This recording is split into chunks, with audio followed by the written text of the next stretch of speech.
सब inspector Sandeep Gawai, PSI at Belkadi police station. Sir वो topper थे स्टाफ सिलेक्शन में, ईमानदार एंड ऑनेस्ट मैन। बॉडी कब मिली? सकाळी 7:30 आसपास। सुनसान सड़क थी सर। लोकल पुलिस का कहना है कि हिट एंड रन केस हो सकता है। हिट एंड रन है या कुछ और, इसका पता हम लगाएंगे सुधार। हो सकता है जो उन्हें 6 दिख रहा हो असल में वो 9 हो। उनके सीनियर से पता चला है वो काफी आइडियल पर्सन थे। कहीं पढ़ा था sir, ideal is not a real. जैसे अभी आपने बताया ना वो 6 और 9 के बारे में। फिर भी एक पुलिस वाले को कोई क्यों मारेगा? वही पता लगाना है रश्मि। अरे आप हमें रोक क्यों रही हैं? क्या हुआ है यहाँ? साहिब तो जाना। सर बताइए यहाँ पे क्या हो रहा है? सर बताइए यहाँ पे क्या हो रहा है? पीछे हटिए।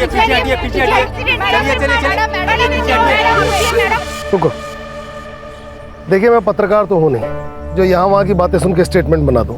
पुलिस वाला हूँ, अभी अभी आया हूँ, जांच करूंगा, उसके बाद ही कुछ कहूँगा। रवि साहेब, ये है Vijay Sharma. Hello sir. Sub inspector Rashmi आणि API सिद्धार्थ। काय वाटतंय नितिन? सर विश्वास बसत नाहीये. मीडियम साइज का ट्रक या तो फिर टेम्पो होगा.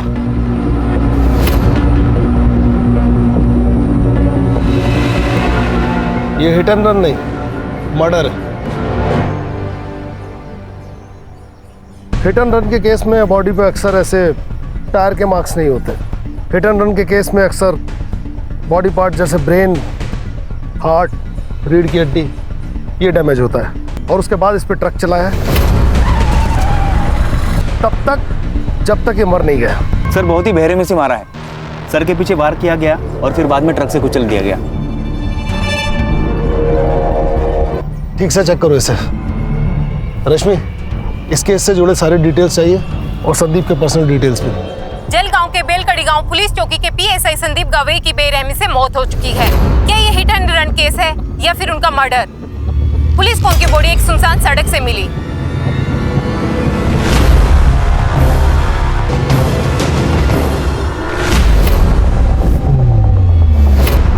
अरे कोई मुझे बताएगा क्या? मुझे क्यों लाए हो यहाँ पे?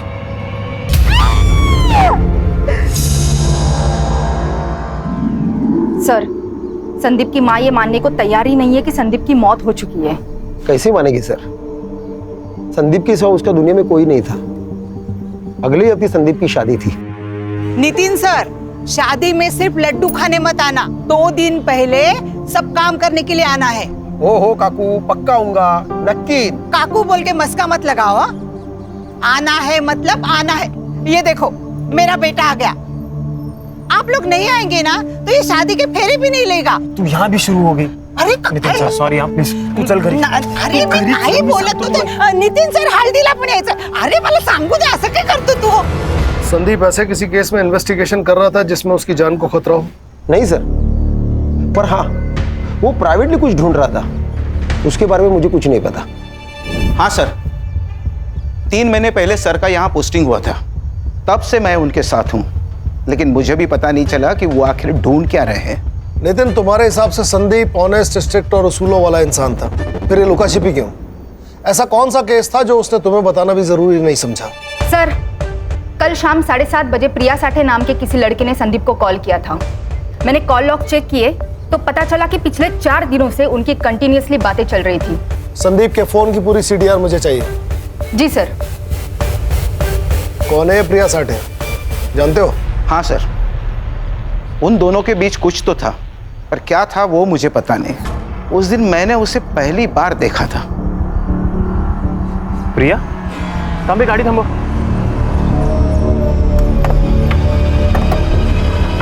प्रिया,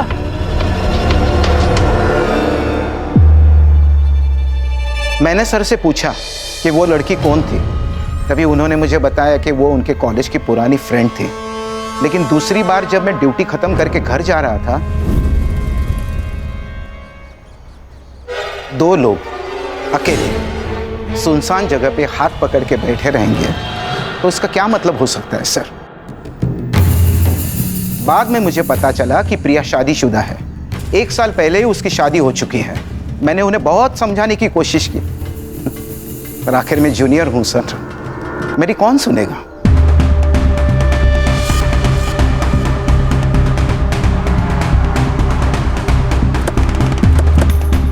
तुम्हारा संदीप के साथ क्या रिश्ता था?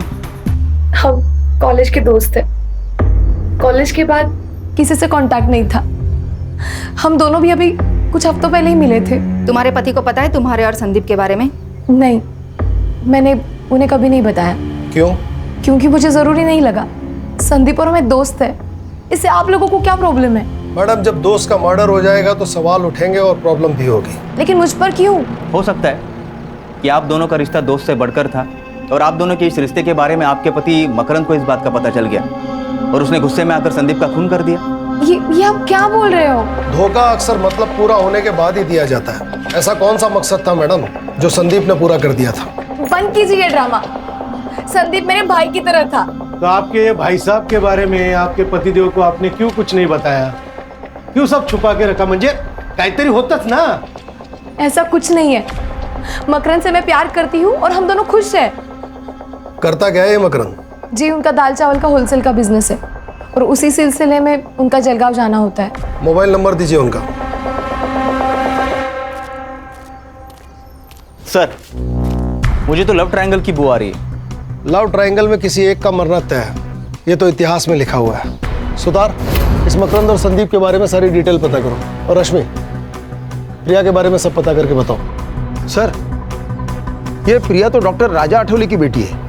कौन है डॉक्टर राजा आठवले? सर, कहने को तो ये डॉक्टर है, लेकिन लोग इसे देव मानुस कहते हैं। आरटी एक्टिविस्ट है, लोगों की काफी मदद करता है। लेकिन सर, पुलिस से इसकी नहीं बनती, क्योंकि इन्हें हर पुलिस वाला बिका हुआ और करप्ट लगता है।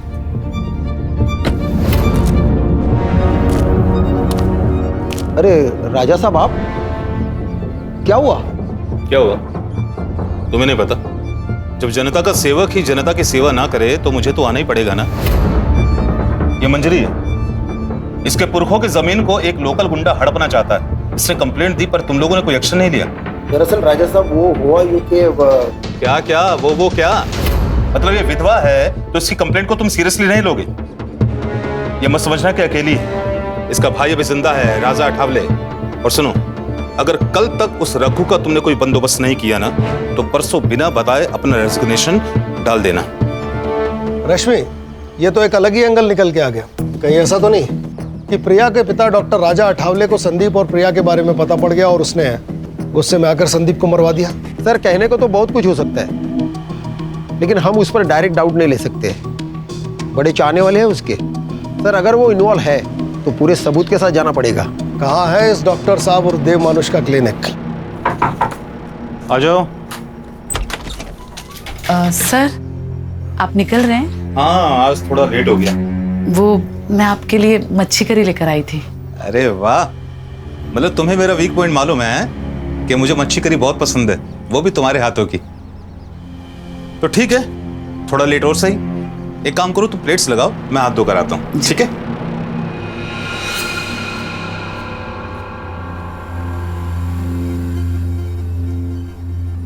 अरे वाह, खुशबू तो बहुत अच्छी आ रही है।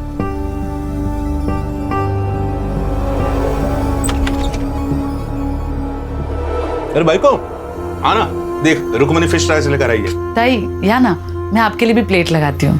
रहने दो रुक्मिनी, इतने प्यार से जिनके लिए लाई हो उन्हीं को खाने दो, कहीं कम ना पड़ जाए। क्या बोले जा रही हो? पागल हो क्या?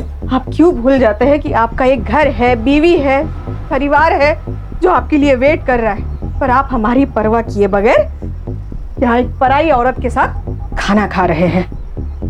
सर, मैं आती हूँ।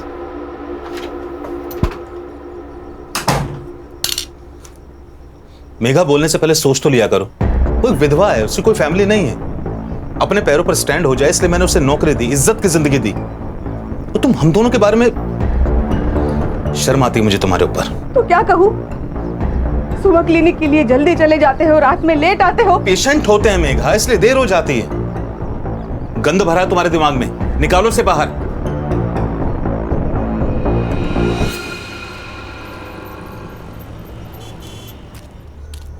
संदीप, संदीप! अरे ताई, तुम्ही इथे? क्या हुआ? तांबे भाऊ, आपके सर आज भी टिफिन भूल के आए हैं। मैं उनकी पसंदीदा भिंडी बनाई थी, वो लेके आई हूँ। कहाँ है संदीप? वो ताई, वो अभी पेट्रोलिंग के लिए गए। तो एक काम करो तांबे बहू, उसको फोन करके बुला लो। मैं तब तक खाना लगाती हूँ। फोन नहीं लग रहा काकी, आप खाना रख दीजिए, मैं उसे बता दूंगा। फोन नहीं लग रहा है? ठीक है बड़े साहब, आप ना उसे याद से खाना खाने के लिए बोल देना, भूल जाएगा नहीं तो। तांबे बहू खीर खाई। सर, आपने झूठ क्यों बोला? उन पर क्या बीत रही है इसका अंदाजा हम नहीं लगा सकते। कभी कभी दिल से भी सोचना पड़ता है। सर, संदीप के पहले और कुछ अभी के केसेस देख रहा था, देखिए क्या हाथ है। देव मानुस ने मेरा बलात्कार किया है। किसने की है कंप्लेन? सर, वो तो मालूम नहीं, क्योंकि ये कंप्लेंट शिकायत पेटी में पड़ी थी, लेकिन जिस औरत ने ये कंप्लेंट की वो सामने आई ही नहीं। संदीप सर ही इस केस का इन्वेस्टिगेशन कर रहे थे। राजा साहब को छोड़ दो। अरे उन्होंने कुछ नहीं किया। क्या कहा? किसी ने मेरे खिलाफ रेप की कंप्लेंट की? हाँ। अच्छा, एक काम कीजिए, जिसने कंप्लेंट की है उसको यहाँ पुलिस स्टेशन में अभी बुलाइए। सच का सच और झूठ का झूठ सब क्लियर हो जाएगा। देखिए, हम उसे यहाँ नहीं बुला सकते। सर, बाहर बहुत सारी औरतें आई है, नारे लगा रही है, धमकी दे रही है, इन्हें छोड़ने के लिए कह रही है। सर, मुझे डर लग रहा है कहीं वो औरतें अंदर ना आ जाए। छोड़ो छोड़ो, राजा साहब को छोड़ दो, उन्होंने कुछ नहीं किया है। ऑफिसर, मेरे पति को सब लोग देव मानुस कहते हैं और आप उन्हीं पर गलत इल्जाम लगा रहे हैं। देखिए, मैं सिर्फ अपना काम कर रहा हूँ। इनके खिलाफ कंप्लेन आई है तो इंक्वायरी के लिए इन्हें यहाँ बुलाना पड़ा। इंस्पेक्टर साहब बिल्कुल सही कह रहे हैं। तुम सभी लोग बाहर जाओ, चलो बाहर जाओ, चलो। इंस्पेक्टर साहब, पूछिए, आपको जो कुछ पूछना है। पूछताछ हुई पर कुछ हाथ नहीं लगा। जिस लड़के ने कंप्लेंट की थी वो सामने आई ही नहीं, और फिर केस बंद हो गया। क्या करें सर, इस शहर के आधे लोग डर की वजह से कंप्लेंट ही नहीं करते। ये भी तो हो सकता है कि तुम जैसे डर कह रहे हो हालात वही हो। लेकिन सर, ये भी तो हो सकता है कि वो कंप्लेंट ही झूठी हो। मेरा मतलब है, हर अच्छा काम करने वाले आदमी के दुश्मन भी बहुत सारे होंगे। और सर, आजकल तो हर कोई लड़की ये कहती है कि मेरा रेप हुआ है। क्या बात कर रहे हो सिद्धार्थ? कोई लड़की ऐसा झूठ नहीं बोल सकती, उसके लिए बहुत बड़ी बात है। रश्मि मैडम, फेक एलिगेशंस के कितने केस आते हैं हमारे पास, और इन लड़कियों के फेक एलिगेशंस की वजह से कितने ही लड़कों की जिंदगी बर्बाद होते हुए देखी मैंने अपनी आंखों से। इसका मतलब है हर लड़की झूठी है? मैंने ये तो नहीं कहा ना, मैंने तो बस इतना कहा कि हर लड़की सच्ची नहीं होती। बस देखो, तुम ज्यादा बस साला हर जगह शुरू हो जाते हो। जब से इंक्वायरी शुरू हुई है तब से इस देव मानुस का नाम दूसरी बार आया है। इसकी और इसके फैमिली की पूरी कुंडली चाहिए मुझे। Yes sir. ये लो। वाओ, कैसे लगे? बहुत खूबसूरत है बाबा। अभी कहाँ खूबसूरत, ये दिखाओ। खूबसूरत तो अब लगेंगे बेटा। अच्छा बताओ, कॉलेज कैसा चल रहा है तुम्हारा? कॉलेज? आई को क्या हुआ? आई, क्या हुआ तुझे? तू ऐसे गुस्सा होकर क्यों आ गई आई?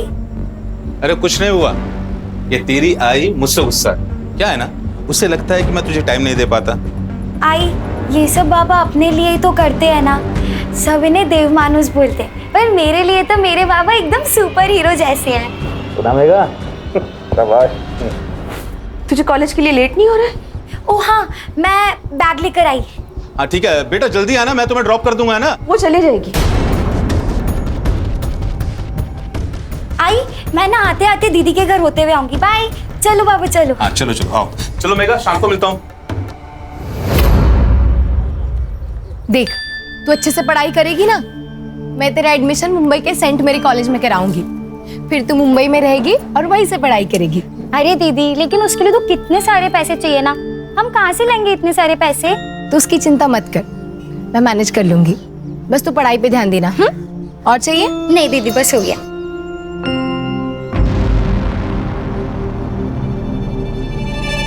ये कंगन कब खरीदे? ये तो मुझे आज सुबह ही बाबा ने दिए। कितने खूबसूरत है ना। निकाल कर फेंक दे। यहाँ हर चीज की कीमत चुकानी पड़ती है नीतू। बिना मतलब के यहाँ कोई किसी के लिए कुछ भी नहीं करता। दीदी, वो बाबा है हमारे सौतेले। और मैं इतना गुस्सा क्यों कर रही हूँ ना, तेरी माँ से जाके पूछ। मुझे किसी से कुछ नहीं पूछना। तू जलती है मुझसे क्योंकि बाबा ने तुझे कुछ गिफ्ट नहीं दिया, मुझे कंगन दिए, इसलिए जा रही हूँ मैं। नीतू, नीतू बात सुन मेरी। नीतू,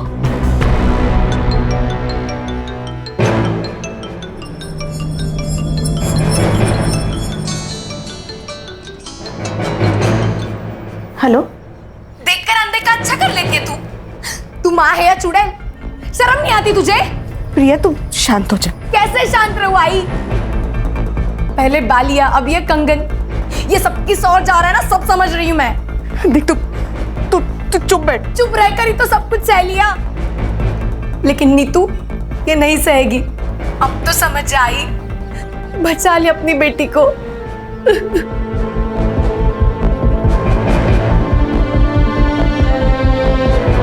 सर, पोस्टमार्टम रिपोर्ट के अनुसार संदीप की मौत रात को 11 से 3 बजे के बीच हुई। एक्सीडेंट? नहीं सर, आपने बिल्कुल ठीक कहा था। यहाँ सर के पीछे वार किया गया था सर, और सर बेहोशी की हालत में उसके ऊपर ट्रक चलाया गया। कौन कर सकता है ये सब? प्रिया, मकरन या फिर डॉक्टर राजा अठावले? सर, संदीप के कॉल लोकेशन के हिसाब से वो मर्डर वाले दिन रात को 9:30 बजे अपने घर से निकला था और डॉक्टर राजा के क्लिनिक गया था। तब से उसका फोन स्विच ऑफ है। इसका मतलब सर, जो कुछ भी हुआ है वो सुनसान सड़क और क्लिनिक के बीच हुआ है। सुतार, कुछ ज्यादा ही शरीफ नहीं है देव मानुस? एक औरत इसके खिलाफ कंप्लेन करती है, संदीप की मौत इसके क्लिनिक की ओर इशारा करती है। सर, ऐसे साधु संत बाबा बहुत देखे हैं मैंने जिंदगी में। एक बुरा काम छुपाने के लिए 10 अच्छा काम करेंगे। सर, अगर ये दोषी हुआ ना, तो सबसे पहले इसको मैं ही मारूंगा सर। मैं मारूंगा? आपको लगता है संदीप को मैंने मारा? हो सकता है। उस दिन रात 10 बजे संदीप आपकी डिस्पेंसरी के आसपास था, फोन भी यहीं बंद हुआ। जो कुछ हुआ यहीं हुआ। देखिए, मेरा क्लिनिक मार्केट के बीचों बीच है, और जहां तक मेरी बात है, मैं लगभग रात को 9:40 पर एक पेशेंट विजिट पे गया था। पेशेंट का नाम? शोभा वैद्य। रश्मि, शोभा वैद्य से मिलो और इस डॉक्टर अठावले की उस रात की लोकेशन वेरीफाई करो। या तो ये बहुत बड़ा शातिर है या फिर सच में देव मानुष। हो सकता है कि सर शिकायत पेटी की कंप्लेंट जेन्युइन हो और उसका इस केस से कोई रिलेशन ही ना हो सकता है। एक काम करो सिद्धार्थ, पिछले 6 महीने में डॉक्टर अठावले को जिन औरतों ने रेगुलर विजिट किया है उनसे पूछताछ करो, उनके हैंडराइटिंग सैंपल्स लो और उसे उस लेटर से मैच करो। ये इस केस को नई दिशा दे सकते हैं। पिछले 6 महीने में जो भी सुसाइड और मिसिंग केस हुए हैं उन सब की फाइल तांबे से लो, कुछ ना कुछ जरूर मिलेगा। समझ गया सर। सुधरो, चला। रश्मि, मकरन का कुछ पता चला? जलगांव में ही है या कहीं और? पता नहीं सर, पिछले 24 घंटे से उसका फोन स्विच ऑफ आ रहा है और उसकी last call location बेलकड़ी bus stand थी। ये दोनों मियाँ बीवी मिलके कहीं हमें घुमा तो नहीं रहे? ये प्रिया के पास चले सर? तुम जाओ और जो मैं कहता हूँ वो बोलो। मुझे नहीं पता मकरन कहाँ है। और तुम्हें कोई परेशानी नहीं है? मतलब तुम्हारा पति गायब है, पर तुम्हारे चेहरे पे कोई चिंता नजर नहीं आ रही है। प्रिया, तुम संदीप को अपना दोस्त मानती थी ना, तो यही वक्त है अपनी दोस्ती निभाने का। मैं जानती हूँ संदीप के जाने का सबसे बड़ा दुख तुम्हें हुआ है। कुछ तो गलत हुआ है उसके साथ। वो बहुत खुश था। तू ही चॉइस कर ले यार। संदीप, मैंने सिर्फ उसकी फोटो देखी है, मैं तुम्हें सजेस्ट कर सकती हूँ। चॉइस तो तुम्हें ही करना पड़ेगा। हम एक काम करते हैं, ये तीनों ले लेते हैं। अच्छा, इतना प्यार? अभी से इतना प्यार करोगे ना तो तुम्हारी बीवी तुम्हें जोरों का गुलाम बना के रखेगी। संदीप एकदम परफेक्ट पति था, जैसा हर लड़की चाहती है। क्या तुम्हारे और मकरन के बीच में कोई प्रॉब्लम्स थे? मुझे ऐसा लग रहा है कि तुम मकरन के साथ खुश नहीं थी। बोलो प्रिया, मैं यहाँ तुम्हारी मदद करने आई हूँ। हमारी शादी को 1 साल हो चुका था। मकरन बच्चे के लिए एकदम डेस्परेट हो गया था। एक दिन हम डॉक्टर के पास चले गए तो पता चला कि प्रॉब्लम मुझ में है, मैं उसे बच्चा नहीं दे सकती थी। उसी दौरान संदीप की पोस्टिंग यहाँ पर हो गई थी। उसे मैं अपने सारे प्रॉब्लम्स बताती थी, लेकिन मैं जानती थी कि मकरन इस बात को नहीं समझेगा, इसलिए संदीप के बारे में मैंने उसे कभी कुछ नहीं बताया। संदीप का मर्डर और मकरन का गायब होना, इसमें कुछ तो कनेक्शन हो सकता है प्रिया। तुम जानती हो मकरन कहाँ हो सकता है? मकरन का हमेशा जलगांव आना जाना होता है। वहां पर उसका जो दोस्त है अजित देशमुख, शायद उसे कुछ पता हो। देखो सर, इन दोनों की हैंडराइटिंग भी मैच नहीं हो रही। सर, मेरी उत्तरा बीमारी से तंग आ गई थी सर। रात रात भर रोती थी, उसे जीना ही नहीं था, इसलिए उसने खुदकुशी कर ली। उत्तरा राजा अठावले की पेशेंट थी, हो सकता है कि बात कुछ और हो। 1 मिनट, आप राजा साहब पर शक कर रहे हो?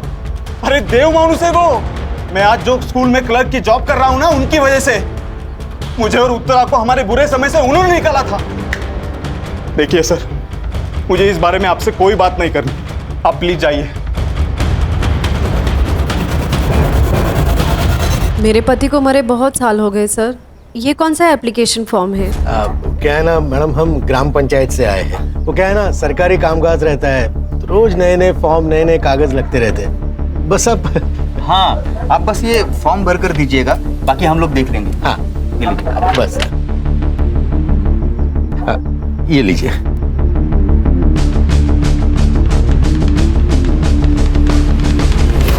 सर, मकरंद से बात हुई और वो उसका दोस्त अजीत देशमुख, उससे भी बात हुई। वो दोनों साथ में ही थे। मैंने मकरंद को बुला लिया है, कल वो पुलिस स्टेशन आ जाएगा। अरे बैठ ना मकरंद, सुधर भाऊ दांड का घेजर आप आलो क्या रे? हाँ 3 दिवसापासून फोन बंद करून बसलायस। तेरे को क्या लगा तू फोन बंद करके बैठेगा तो तेरे को हम भूल जाएंगे? हाँ, तेरे को पकड़ नहीं पाएंगे। बोल सच सच बता, क्यों भागा था घर से? क्या करता मैं उस घर में रहकर? मुझे उस प्रिया की शक्ल भी नहीं देखनी थी। उसने धोखा दिया है मुझे और मेरी फैमिली को। मतलब? प्रिया कंसीव नहीं कर पा रही थी, इसलिए हम डॉक्टर के पास गए। स्कैन किया, जब मैंने रिपोर्ट देखी तो मैं पागल हो गया था। इतना बड़ा धोखा। हाँ, जी करता है ना तुझे यही मार दूं मैं। तेरे पास यूट्रस ही नहीं है तो बच्चा कैसे होगा? ये क्या कह रहे हो आप? मुझे कुछ समझ नहीं आ रहा है। 2 साल पहले ही तेरा यूटेरस निकाल दिया और तू कहती है तुझे कुछ भी पता नहीं। पागल समझाए मुझे? जानवर हूं मैं जो तेरे बाप ने मेरे सामने ये मांस का टुकड़ा डाल दिया? ना तू पूरी बीवी कहने लायक है, ना पूरी औरत। जो औरत बच्चा पैदा नहीं कर पाए वो औरत कहलाने के लायक नहीं। तो जैसे लोगों के लिए अलग अस्पताल होना चाहिए, इलाज की जरूरत तुझे है। देखिए सर, ये सारी बातें है ना आपकी शहर में ठीक है, लेकिन हमारे यहाँ शादी के बाद अगर बच्चा ना हो तो वो शादी नहीं मानी जाती।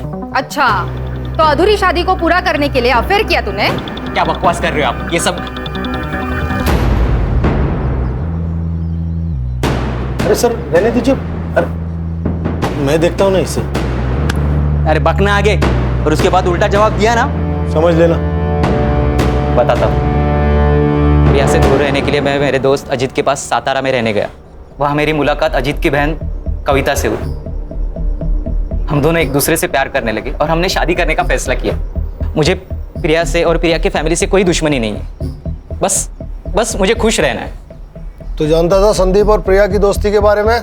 अगर मुझे उन दोनों पर शक होता तो सबसे पहले मैं प्रिया को मार देता, संदीप को नहीं, क्योंकि प्रिया ने मुझे फंसाया है, संदीप ने नहीं। अगर उन दोनों में कुछ होता भी ना तो सबसे बड़ी खुशी मुझे होती। जान तो छुट्टी उस प्रिया से। ठीक है, जा। और सुन, कितना भी जरूरी काम हो, बेल कड़ी छोड़ के जाने की गलती मत करना। ठीक है सर। मकरंद सच कह रहा है। मैंने उसकी जिंदगी खराब की है, लेकिन मुझे सच में नहीं पता था कि मेरा गर्भाशय निकाला गया है। तुम जानती हो ये मुमकिन नहीं है। मतलब तुम्हारा ऑपरेशन हुआ और तुम्हें पता ही नहीं चला? वो मैं प्रेग्नेंट थी। आई वॉज रेप्ड और मेरा बलात्कार करने वाला कोई और नहीं था, मेरा बाप डॉक्टर राजा अठावले। बाबा के गुजर जाने के बाद हमारी हालत बहुत खराब थी। मैं सिर्फ 14 साल की थी और नीता 10 साल की। हमारे खातिर आई ने दूसरी शादी की, लेकिन एक रात मैंने देखा वो डॉक्टर मेरी आई के साथ बलात्कार कर रहा था। एक मिनट, बलात्कार? हाँ, वो आदमी राक्षस से कम नहीं है। सेक्स के लिए पागल है वो। मेरी आई को तकलीफ में देखकर उसे मजा आता था।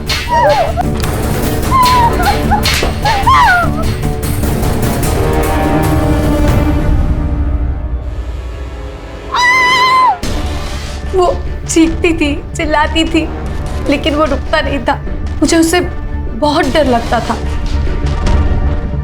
जब मैं 16 साल की हुई तो वो मेरे लिए नए नए गिफ्ट लाता था। मुझे लगा वो शायद बदल गया है, लेकिन नहीं, मैं गलत थी। बाबा क्या हुआ?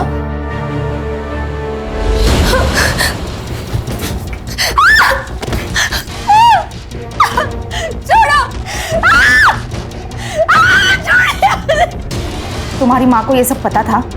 हाँ, और फिर भी वो चुप रही। मुझे पता है ये सब बहुत गलत है, पर अगर डॉक्टर साहब ना होते तो हम किसी रोड पे खड़े होते और आता जाता हर कोई तुम्हारी इज्जत से खेलता। यहाँ पे तो बस एक ही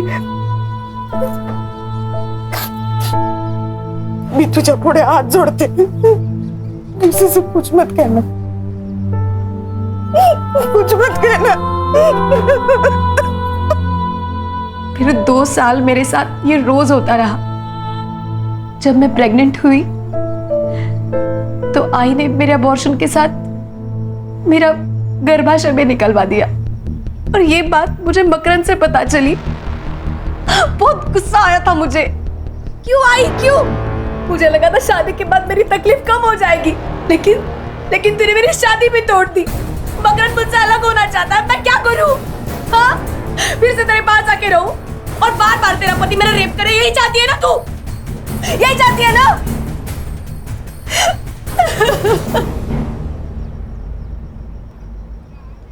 कोई साथ में नहीं था मैडम, किसको बताती?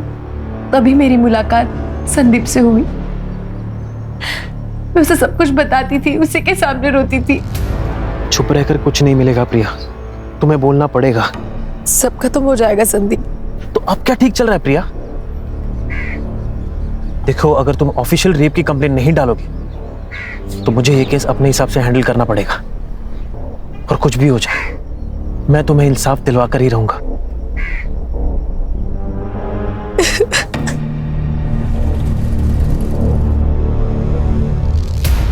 वो मुझे इंसाफ दिलाना चाहता था। इसके पहले ही संदीप कुछ करता, किसी ने डॉक्टर के खिलाफ रेप की कंप्लेंट शिकायत पेटी में डाल दी, केस फाइल हुआ, लेकिन हुआ कुछ नहीं। इसलिए मैंने उसको सब सच सच बता दिया। डॉक्टर राजा आठवले असल में डॉक्टर है ही नहीं। आई ने मुझे बताया था कि वो सतारा में लैब टेक्नीशियन था। 12 साल पहले वो जलगांव आया और फिर उसने डॉक्टर की प्रैक्टिस की है। संदीप इसी की इन्वेस्टिगेशन कर रहा था।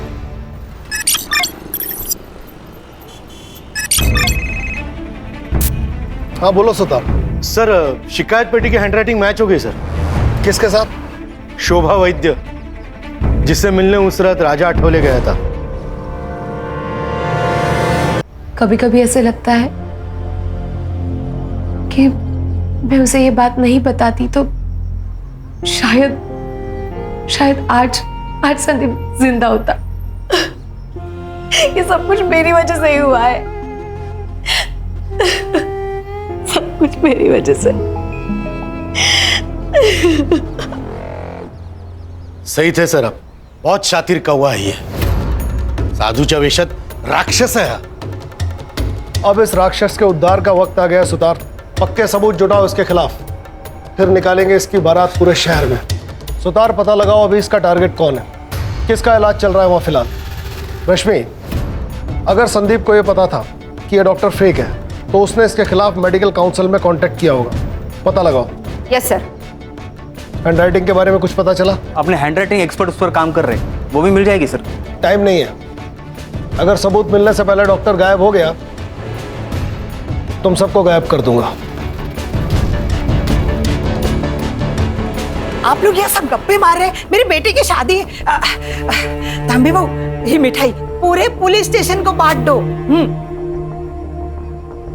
बड़े साहब नमस्कार, मेरे संदीप की शादी का कार्ड है, लीजिए। पूरे परिवार के साथ आना है, कोई भी बहाना नहीं चलेगा। नितिन साहब, एक दिन पूरे पुलिस स्टेशन को छुट्टी, और एक दिन पुलिस स्टेशन को छुट्टी दी तो कोई पहाड़ नहीं टूटने वाला। आप सब लोग ना शादी में आना। और संदीप भी ना कहाँ चला गया पता नहीं, सारे काम मुझे करने पड़ रहे। ए साधना, तू पढ़िएगा लगना ला। सर ये कुछ ज्यादा ही नहीं हो रहा है सर। इनके दिमाग से वो सदमा निकालना होगा। नहीं तो बेचारी सारी जिंदगी भर संदीप का इंतजार करती रहेगी वो। सर इन्होंने तो अभी तक संदीप की बॉडी भी क्लेम नहीं की है।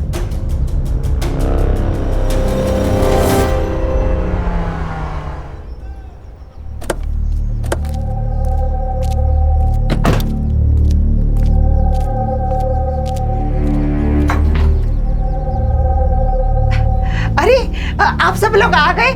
बहुत सारे काम पड़े हैं।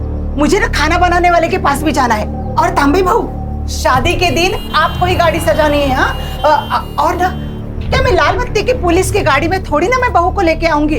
आप दोनों को काम करने के लिए आना है। अरे तुम इथे काय उभे आहात? हाँ,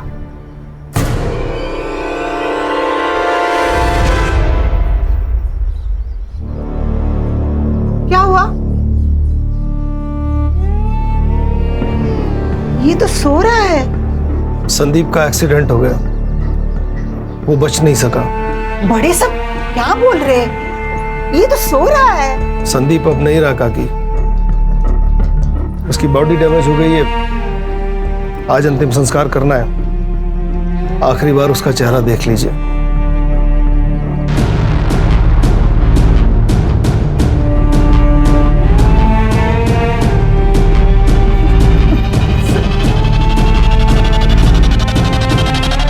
संदीप, संदीप मेरा बच्चा, संदीप मेरा बच्चा। काकी, रश्मि, रोने दो उन्हें, दिल हल्का हो जाएगा। इस तरह आंसू रोक कर ये जिंदगी नहीं बिता पाएंगी। किसी के खोने का दर्द क्या होता है ये मैं अच्छी तरह जानता हूं।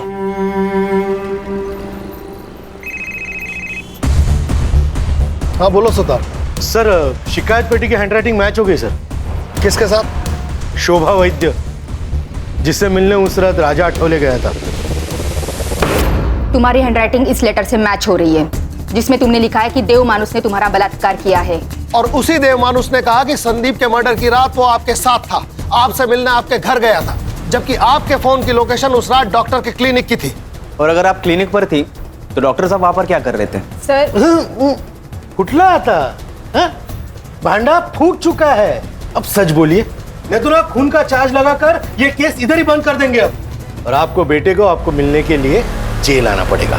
मैंने कुछ नहीं किया सर, सिर्फ झूठ बोला है मैंने कि उस रात डॉक्टर साहब मेरे साथ थे। उन्होंने मुझे धमकी दी थी, इसलिए मैंने झूठ बोला। तो अब सच बोल दो। एक दिन मेरी तबीयत खराब हो गई थी, मैं डॉक्टर साहब के पास गई। कुछ नहीं शोभा, बस एक इंजेक्शन लगेगा तुम्हें और ठीक हो जाएगा। है? हाथ दिखाओ। बस सब ठीक। अब तुम्हें आराम ही आराम मिलेगा।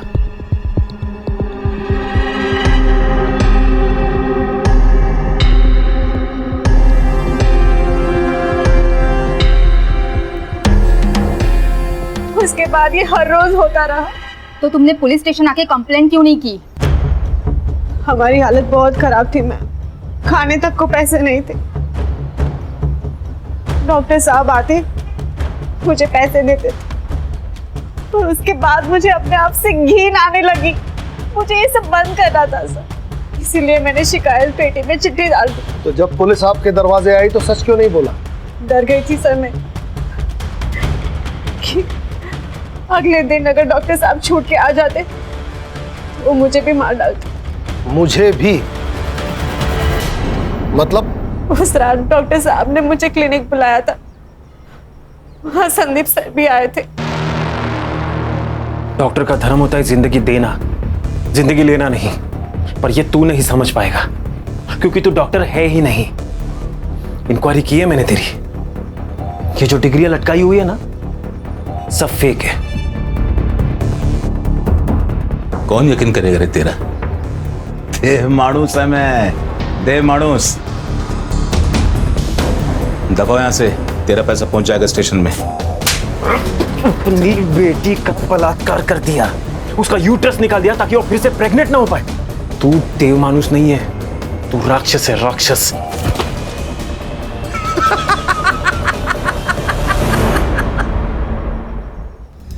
कुछ भी नहीं कर पाएगा रे तू। पिछले 12 सालों से खेल खेलता आ रहा है मैं, राजा ठावले, समझा क्या? अगर ऐसा ही है ना तो तुझे जिंदा रखना सबसे बड़ी गलती होगी।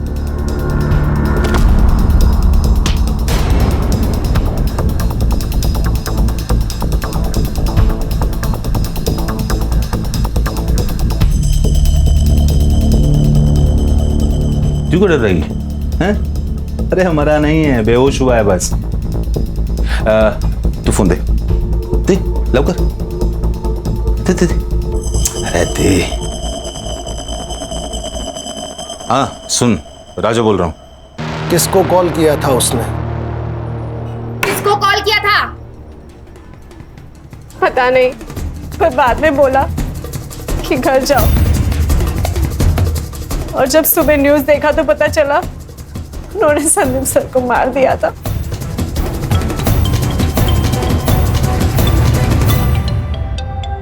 उठाओ, लाउड स्पीकर पे लो। क्लिनिक पर अभी कोई नहीं है, जल्दी आ जा अभी तुरंत। चलो उठा के लाते हैं इस देव मानुस को। सर इसको ना मैं ही मारूंगा।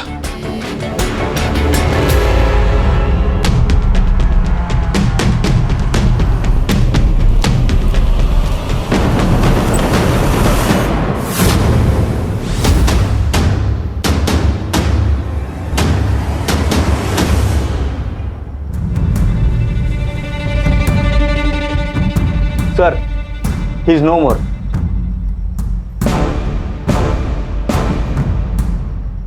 सर लगता है गला घोट के मारा है। अब इसे किसने मार दिया? हर चीज जगह पर है। इसे जिसने मारा है वो जानता था कि शोभा के बयान के हिसाब से संदीप को इन्हीं में से किसी एक ट्रॉफी से मारा गया है।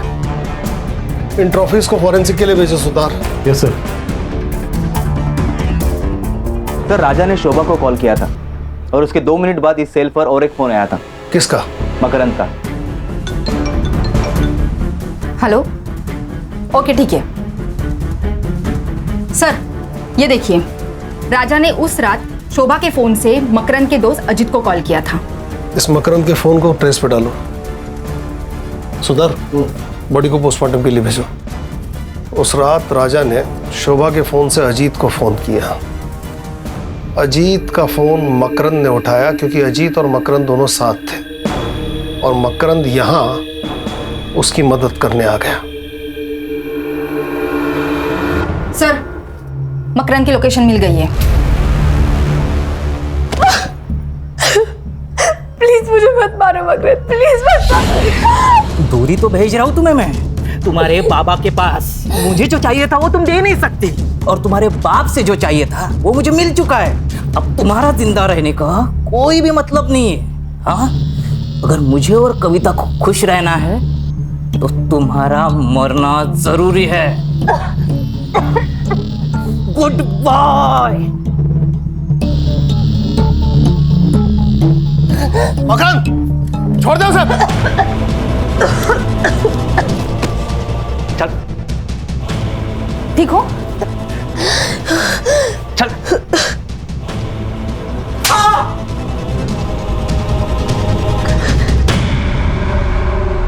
वो दाढ़ी बोल तो गया था पटापट। मैंने और कविता ने शादी करने का फैसला ले लिया था, लेकिन मेरा बिजनेस ही अच्छा नहीं चल रहा था और ये बात अजीत को पता थी। उसने तो मेरे सामने शर्त ही रख दी थी, अगर मेरी बहन के साथ शादी करना चाहते हो तो तुम्हें 25 लाख रुपए जुटाने पड़ेंगे। मैंने तो टेंशन के मारे घर ही जाना छोड़ दिया था, लेकिन मुझे प्रिया का कॉल आया था। उसने मुझे बताया कि डॉक्टर साहब ने उसके साथ जबरदस्ती की थी और उसी की वजह से वो प्रेग्नेंट हुई थी। लेकिन ये बात जब डॉक्टर को पता चली तो उसने उसका यूट्रस ही निकाल दिया था। लेकिन ये सारी बातें सुनकर मेरे दिमाग में पैसा कमाने का रास्ता नजर आया। मेरा बलात्कार करने वाला कोई और नहीं था, मेरा बाप डॉक्टर राजा ठावले। अच्छा हुआ ना मैं कॉल रिकॉर्ड करता हूँ, नहीं तो ये एटीएम कार्ड मेरे हाथ में कैसे लगता। अब जब जब मैं बोलूं तब तब मुझे पैसे देते रहना। नहीं, टेंशन की कोई बात नहीं है, मैं किसी को कुछ नहीं बताऊंगा। लेकिन हाँ, अगर मुझे पैसे नहीं मिले तो ये ऑडियो क्लिप वायरल हो जाएगी, फिर तुम और तुम्हारी बेटी दोनों मिलकर खुदकुशी करना। हर महीने मुझे पैसे मिलते रहे और मैं जुटाता रहा, लेकिन प्रिया मुझे बार बार कॉल करके तंग करती रहती थी, इसलिए सातारा जाने के बाद मैं फोन ही बंद कर देता था। उस रात डॉक्टर साहब का कॉल अजीत को गया था। हाँ सुन, राजा बोल रहा हूँ, एक काम है तुझसे। 1 घंटे में 10 लाख कमाएगा? हाँ, कैसे? एक बॉडी को ठिकाने लगाना है, एक्सीडेंट लगना चाहिए। हाँ ठीक है। मैंने तुरंत हाँ कर दी क्योंकि मुझे पैसे जुटाने थे। अजीत का तो ट्रांसपोर्ट का बिजनेस था ही, इसलिए मैंने बिना बताए उसकी गाड़ी लेके बेलकड़ी पहुंच गया। मैंने क्लिनिक से बॉडी उठाई और खदान के पास वाले रोड पे लेके गए।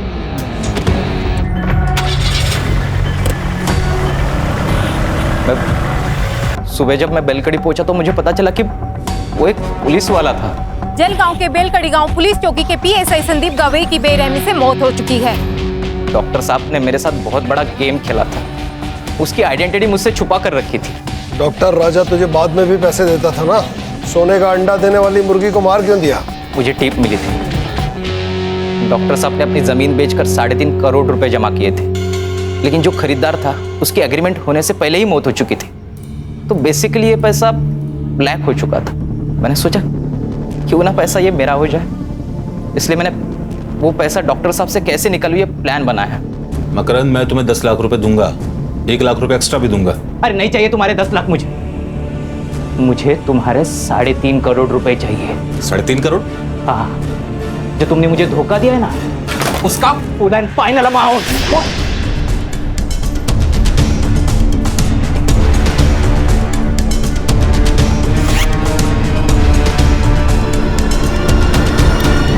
प्रिया को क्यों मारना चाहता था? डॉक्टर साहब की मौत की तलवार मेरे सर पर हमेशा रहती थी, इसलिए उन दोनों को मारकर उनकी मौत में सुसाइड बता देता और ऑडियो क्लिप वायरल करने के बाद ये बात साबित ही हो जाती, फिर मैं और कविता आराम से जिंदगी बिता पाती। बहुत सपने देखे तूने, बाकी के सपने अब जेल में देखना। कहा था ना तुझसे, तुझे इलाज की जरूरत है, तो जैसों का बस यही इलाज है। चल छोड़ दो, चल। इस केस में आरोपी मकरंद साठे को पीएसआई संदीप गवाई और राजा आठवले के मर्डर के लिए आईपीसी की धारा 302, आपराधिक साजिश के लिए 120B और सबूतों से छेड़छाड़ के लिए आईपीसी की धारा 204 के तहत 10 साल की सजा सुनाई गई।